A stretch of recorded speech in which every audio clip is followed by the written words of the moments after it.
Hey everyone, welcome back to Jessie's Hangout. I am your host Jessie. Welcome. This is part 2, episode 6 of the topic and centered around the Keepers documentary series. I'm doing the second half of this. If you haven't seen the first part of this, go watch the first part of this and then come back to this part. Also, I'm also going to leave a trigger warning and an age warning into this episode as well. If you are triggered or sensitive by any of the topics talked about in today's episode, please do not listen to today's episode by yourself. Listen to it with a partner or a significant other or anybody that you could trust to sit down with and listen to this episode with. Also, if you are really triggered and really too sensitive, you honestly don't have to listen to today's episode. That's totally fine. Also, if you're under the age of 18, this isn't an episode for you guys to listen to. I highly recommend that you get a permission from your parental unit or guardian or aunt or uncle or whoever you live with. That's pretty much your guardian. Ask them if it's okay to listen to today's episode and listen to it with them. And with all of that said, let's get into part 2. So, a little bit of a recap. We were recapping about the encounters that were made by the students and the weird encounters that one of the anonymous students had, and the weird encounters Sister Russell Phillips had, and a little bit about Joyce Malecki going missing after Sister Catherine Sesnick went missing and all that. This is the second part of this. I think about a couple of years or so later, after Jean had spent the last 2 years of her high school life or career, or whatever you call it, living into hell. I mean, she really described the encounters, the bad encounters she had with Father Joseph Maskell and the abuse and the trauma that she had went through those years of her high school, and that when she walked out, when that day of her graduating, she really just kind of buried it and forgot it, and they used Kathy's death to keep her quiet, because she recalled in one of the encounter statements she had made that she was taken to Kathy's body, and that Father Joseph Maskell took her to Kathy's body and took her to where she was at, and that she had saw the body of Catherine Sesnick and went into this really freaky hysterical frenzy, and he had this thing of really sitting down and going up close to her and really whispering in her ear, and the thing that he whispered in her ear on the day that he took her to the body was, "You see what happens to good people when you talk bad about people?" And she never forgot that. It was really traumatizing, and it went on for the whole years of her high school, and it wasn't just her that got it abused by him. There was a lot of other girls that got abused by him and remembered it, especially Lil Hughes. She was doing some work for Father Joseph Maskell, doing some typing papers and psychological papers, and she remembers vividly that some of the stuff she was talking about was really sexual and really inappropriate and really bad, and it didn't dawn on her when you're an adolescent and a teenager and you're in a Catholic school, that's just really kind of taboo, so you really don't hear it much. And when you're typing something like that out and it doesn't quite register in your head, it's a little weird. It's creepy. And it didn't help that she thought that he was putting some stuff in the coke as well. She thought she was being drugged, because there was blocks of time that she did not remember anything at all. And it was very, very scary. And one of the students that was being abused by Joseph Maskell remembers laying on this black leather couch that was in his office, and she could remember seeing the shirt and pants of the officer that was the one that was going to go into the room he was in, enticing him to do something he didn't want to do. and she remembered that. And Jean had remembered saying something about an officer. And then she also remembered an encounter that she was not really sure if he really was a father or if Maskell gave him that name. His name was Father Bob. Kind of reminds you of Marilyn's husband's name, but this was a different Bob. This was a different Bob. This Bob was a little This Bob was very creepy and not very nice person.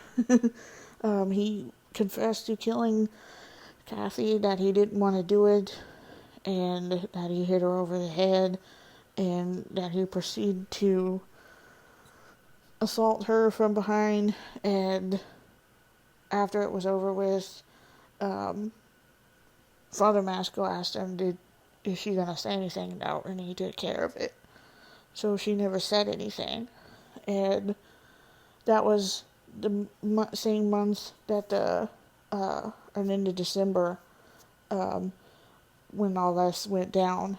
And on January the 3rd, 1969, there was a group of hunters that was by an area garbage dump that was in Lansdowne. They came across the body, and they weren't really sure what it was or who it was at the time. They called the police. They cordoned off the area, and sadly to say, it was the body of 26-year-old Catherine Sesnick. Her clothes were not on her. She was face up. Her purse was beside her. They also noticed that she had massive head trauma, so much that her skull was caved in, and there was a hole left in the side of her skull. And she had been beaten up pretty good. She had been assaulted with the weapon pretty good. They took every bit of precaution as they could back in the 60s. They did find DNA from a cigarette butt that was never really tested. There was a lot that was never really tested. There was a lot of things that went on, even though they did the investigation into it. But in the 60s, there wasn't enough manpower to deal with these certain cases. And it really frustrated families, and it really frustrated the police as well, especially finding her body where they did, in a garbage dump of all places. And it really affected her students. It really affected Jean. It really affected everybody. It was really horrific time. And it was really horrific for her family as well, including her sister. She was also told that she may have been in the wrong place at the wrong time, type of thing, but she never really talked about what happened to her sister because she was afraid to say anything at the time. But when Jim and Abby started looking and she started hearing about it, she didn't let it go like they did. She was in it to find out who did this to her sister like everybody else was. And it was really sad. It was a sad, tragic end to a very young nun, a very young, bright nun who had a lot to give in this world and had a future ahead of her like Joyce did. As time went on, after the case went cold and after all the interviewing of people and everything, the case went cold because they couldn't figure out who did it. A lot of people speculated Father Maskell had something to do with it. And then when Abby and Gemma got his three other suspects, they started thinking that they had something to do with it. But they still knew that even though Father Joseph Maskell wasn't really the type of person that would really physically hurt somebody, he would have to have somebody do it for him. And that's what he thinks that these people did. They still think to this day that that's what happened. Even despite a year after the documentary was aired, the police exhumed Father Joseph Maskell's body and got DNA off of him, and it really wasn't a match to the cigarette butt, which really didn't shock anybody, but they still were convinced he had something to do with it still, because he knew that the nun knew of the abuse that was going on in that school. And he knew that Cassie was going to out him for it. And they know for without a reasonable doubt that he did it. Without an unreasonable doubt that he did it. He had something to do with it. Whether he physically killed her or not, he had something to do with it. And it was said that somebody, I don't know if it was from the Archdiocese or what, but it was some type of kerfuffle where somebody who worked there or something had said something that really absurd and really rude about when the DNA test came back and it wasn't him, and a lot of the Catholics fired back at them, and they weren't really happy about it, and they took it down and tried to apologize, but the damage was already done. So there was a lot of Catholic people who didn't like the Archdiocese at all, Jean being one of them. So it wasn't just her that didn't like him. There was a community of Catholics that didn't like him either. So there was a lot of heat on the Archdiocese. They really weren't cooperative about everything. They did dig into Father Joseph Maskell's history, and before he went to Archbishop Keogh in 65 or 67 or something along the lines of that. I think it was 65 or 66. There was a man that went to a private school and was an altar boy and was part of this Cub Scout troops there. He was the not only the chaplain and the counselor for there, but he also was the leader for that Boy Scout troop. He lived in a rectory that wasn't far from the school. It was almost like a house, so to speak, a really dark green house.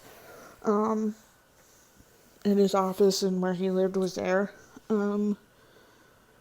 He was said that he had met Father Joseph Maskell at his younger age, and that he was abused there, and he was given a lot of drugs and a lot of wine from leftover from the thing, and he just really fell in a black hole and fell into this abuse from this priest, and it was just really, really terrifying, and it traumatized him. It even affected his life. It affected his choices in life. He was a drug addict and a dental person, but he had a drug problem. He had a really bad drug problem. He did blame himself for it, but he also did blame Father Maskell for it too. So, he did blame himself, don't get me wrong. He did blame himself, but he also blamed the abuser too. And back in 1992, it was about I think 20 some years later, maybe more. I'm not really sure. It could have been quite a few years later. Back in 1992, Jane Doe, which is Jean Weiner, had made allegations against Father Joseph Maskell. She had went to the Archdiocese after talking to a family priest that was a family pastor that was doing mass at their church, and he pointed them in the direction of the Archdiocese and a lawyer called Steve Towery, and she tried to make a statement. She tried to do what she needed to do with them, and everything just backfired, and Steve Towery was fired, and it just was a whole big mess for in 92. And then they hired Beverly Wallace, who was an attorney, and Joe Zamazio. And then there was also a journalist that Beverly was close to when they worked together in the case as well. She took on Jean's case. Jean's family found out about what was going on during a family get-together that was supposed to be about Jean's uncle, because apparently when Jean had confronted Neil Magnus was the first person she confronted when she went to confessional, and that's how she started. That's how the abuse started. Um, she confronted Neil Magnus about having guilt about the abuse that she had went through previously as a child, when her uncle would take her to a bar and abuse her, have people abuse her, and the family knew about it. It was very traumatizing and very hard for the family, and she had some guilt with that. And anytime somebody goes through that, they have a lot of guilt for it. And she had a lot of guilt. And she was trying to confess and confide in this priest and, trust this priest. And it turned out to be a person that physically and mentally abused her. And she had went to Steve Tolley and the canon lawyers and the archdiocese and tried to give them a statement of events. They tried to get names out of her. She wouldn't give it to them because she didn't want to put them in the middle of it, which you can't blame her for that. It was just really rough for Jean, and it was a devastating turn of events. And when she found Beverly Wallace and them, one of her brother's wife was a former student at one of the schools that intertwined with Archbishop Keogh and became Satan Keogh. She went to the alumni and got the book from one of the nuns there, and it was $10, so they brought it back.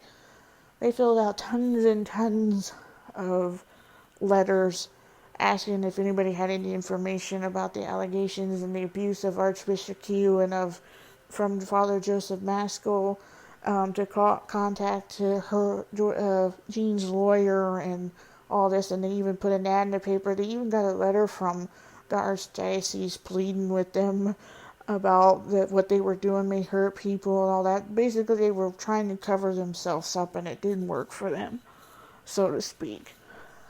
It didn't work for them. And they eventually gotten quite a few response out of it. They got a lot of response out of a lot of people. And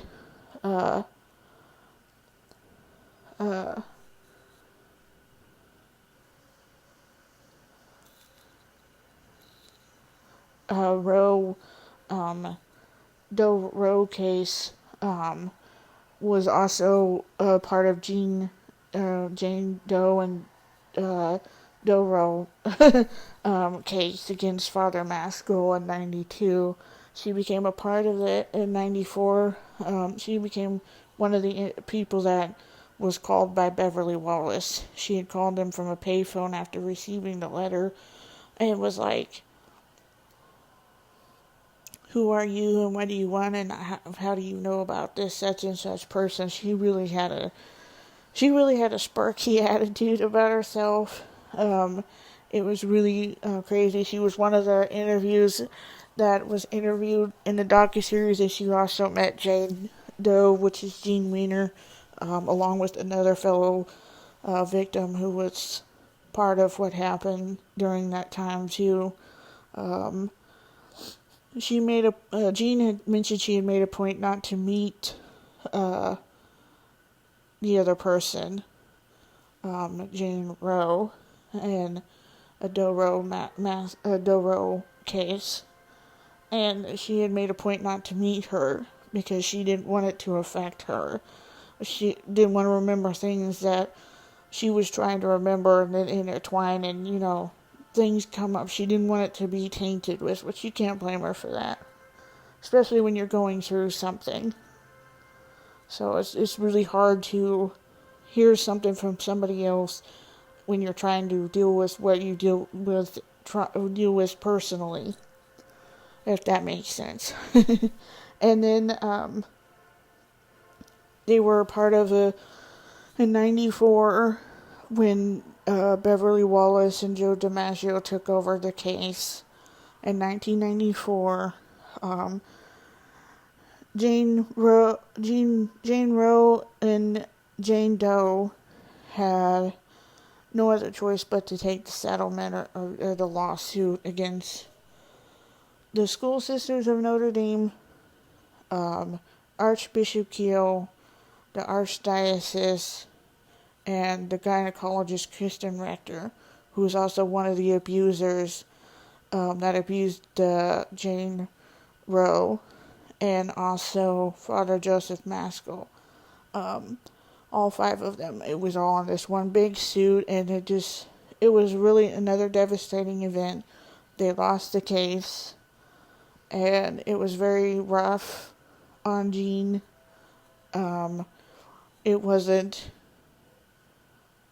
something that was taken easily, and plus, a couple of years after 94 case back in the 2000s, her husband had esophagus cancer, and died from it, and passed away from it. It was really hard because not only was she trying to get through the years of dealing with what happened in the 90s, and to lose her husband was hard, because he was like her knight in shining armor, her protector of all of it.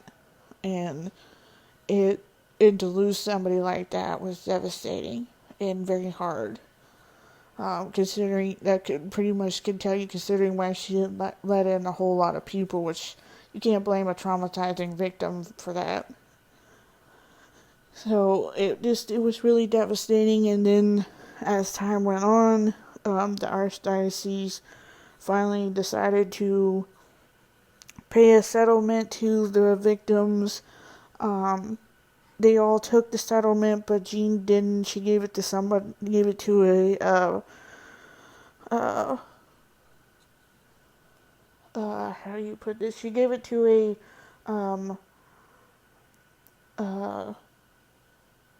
she gave it to some people in need of it, so to speak.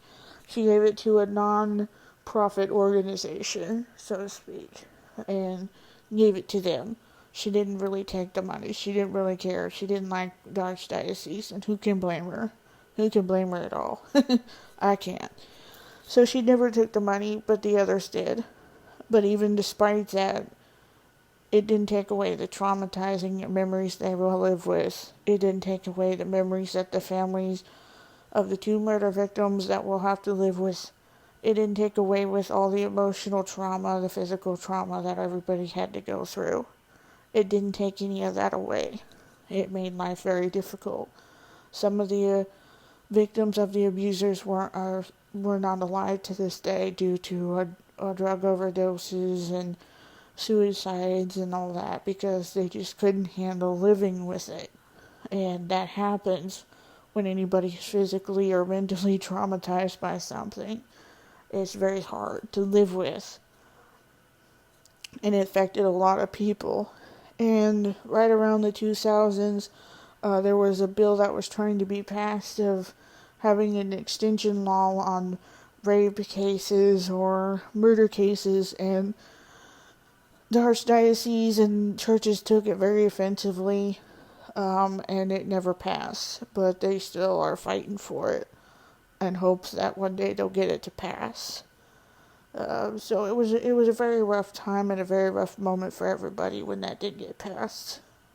And still to this day, it's still been rough for Jean Weiner, especially with the negative and the positive comments coming in. It's been a bumpy road for them. So that's a little bit of the docu-series. If you wish to see more on the docu-series to get more in depth, go to Netflix app and type in The Keepers. There's a 7-part docu-series directed by Ryan White and his crew. Go check it out. Also, go check out the podcast series called You Can't Make This Stuff Up, or You Can't Make This Up. And go and find the 2018 podcast episode, The Keepers. Go check it out. I hope you guys got a lot from this episode. I hope you guys got a lot from last time's episode. I hope that this touched a lot of you in a lot of ways. It was very tragic into a lot of the victims and the 2 women that were murdered in 1969. It was just very, very, very tragic and very rough ending to a very crazy case, even though it's still going on and open and unsolved to this day. I can't imagine being the family that has to live with that, and it must be very, very, very hard. But anyways, I hope you guys got something from it, that if you ever find somebody that you love, or you're in that situation where you know that you're being physically or mentally abused by somebody, and even though that you're scared to death, don't ever be afraid to stand up and say, this is wrong, this is not right. Don't be afraid to call the police and say something about it. And I think that's the message with this. So I hope you guys got a lot out of this and that message with it. And I hope you guys enjoyed this 3-part series of talking about murder cases and missing persons, cold cases, and all that stuff. And with that said, if you haven't already, hit that red subscribe button and that notification bell so you'll be notified as to when I upload more podcast episodes and more videos in the future. Also, if you haven't already, go check out my main channel, It's Jessie Gamers. Go check that out. Also, follow me on all of my social medias so you can stay up to date with everything. I hope you guys have an awesome morning, day or night, afternoon, wherever you're watching this from, and I will catch you all in my next episode. Later.